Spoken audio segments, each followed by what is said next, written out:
what Israel's done is doing in South Lebanon. They've changed strategy in Lebanon 3 weeks ago. From before it was targeted towards Hezbollah 3 weeks ago, 4 weeks ago during the war.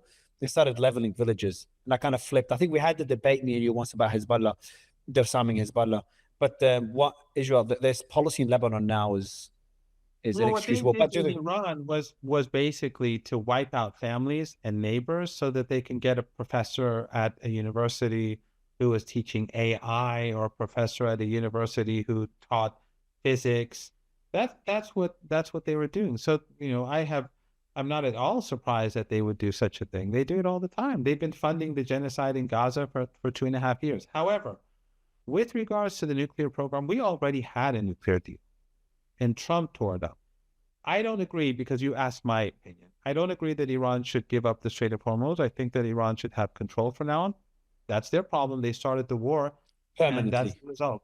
Permanently, yes. The second thing with regards to the nuclear program, I don't believe Iran should give any of its nuclear material to any foreign country, but a deal can be done where if there are real concerns about Iran's nuclear program, that can be easily dealt with through the international, the IAEA, the International IAEA. Atomic Energy. Yes, that's easy to do. But, Mario, go back to Joe Kent.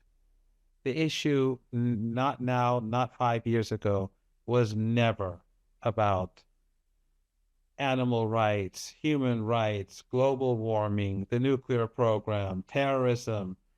It is all about, and has always been about, Iran's support for the Palestinian people and its opposition to their extermination. And the West supports the extermination of the Palestinian people. That's exactly what it is. And and here, when you a few months ago, when you were making comments about the events in Iran, the protests, and then the riots, and then the armed insurrection, which were very inaccurate. That armed insurrection was carried out for this war. For this war. That's what it was all about. They brought in the weapons. They manipulated the currency market, as the U.S. Secretary of Treasury himself admitted, so that people would come to the streets. Limited people came to the streets. They were for 2 days. No arrests. No harassment. The government said, you are right. We have to do something about the currency. You have the right to. And then from day 3, then you had these organized groups of people coming in, destroying buildings, burning down banks, destroying ambulances, mosques, public vehicles. And then you had armed insurrection where they murdered hundreds of police officers, and a couple of thousand people on the streets were murdered because in the crossfire, when they were trying to kill more people. Why did this happen? Because Mossad and their allies wanted to legitimize war against Iran. And that's the same argument that Trump uses today. He uses 2 arguments. One is that they killed 40-some thousand people, which is nonsense. The Iranians named every single person, their ID numbers, 3,117, including hundreds of officers. The second is Iran wants to make a nuclear weapon. Well, we know that Joe Kent said Iran is not making. We know that Tulsi Gabbard under oath said Iran is not making it. We know that the CIA has been saying it for decades. They admit that since 2003, Iran wasn't making one, even though even before then, Iran wasn't doing it. And the IAEA has never produced any evidence. So the nuclear weapon is an excuse so that the United States can pursue policies that Netanyahu and the likes of Netanyahu want. Netanyahu, since 1992, has been saying that Iran is weeks away, months away, or a year or 2 away from nuclear weapons. That nuclear weapon is just an excuse in order to impose sanctions on Iran, to support terrorists inside Iran, and to wage war against Iran. Otherwise, Iran pursues a nuclear program because it is its sovereign right. Iran, after the revolution was about independence. It was about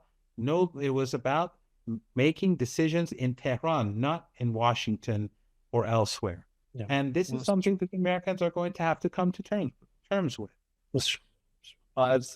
If Netanyahu is right, Professor, you guys are really bad at building a nuclear weapon. Since 1992, and you still don't have it. It's very disappointing. Very bad scientists. You brought up a lot of points. I think it's good to. I know you're out of time. It's good to discuss those later on because there's so much to it. But Professor, hopefully you're wrong. Hopefully that they do reach a deal somehow. But last time I said that, you turned out to be right. I turned out to be wrong. So I won't dismiss it this time around like I did last time and not take it seriously. But I'd be very, very surprised. I'd question a lot of things I thought I knew about U.S. foreign policy if we're back into a full-blown war. But I also see the demands, like you just said, the demands on the Iranian side are I find them to be pretty maximalist. If the demands they're putting out in public are the actual demands and not a negotiating position. They're not maximalist. I think they are like they should limit the time for their fee for the Strait of Hormuz, making it permanent. Just allows it sets a precedent for so many other countries in their straits. That's the tricky part. Well, in any case, the point is control is one thing, fees are another. Oh, I don't know. Maybe fees would go up or down, but the point is that Iran no longer wants the United States to use, or any country to use, the Persian Gulf as a foothold, as a place to launch attacks on our country. We have not attacked any. Iran for the last 300 years has not waged war against a foreign country. It goes well before the revolution. It goes well before the Pahlavi regime and before it, and it goes before the dynasty before them. For 300 years, Iran hasn't waged war against a neighboring country.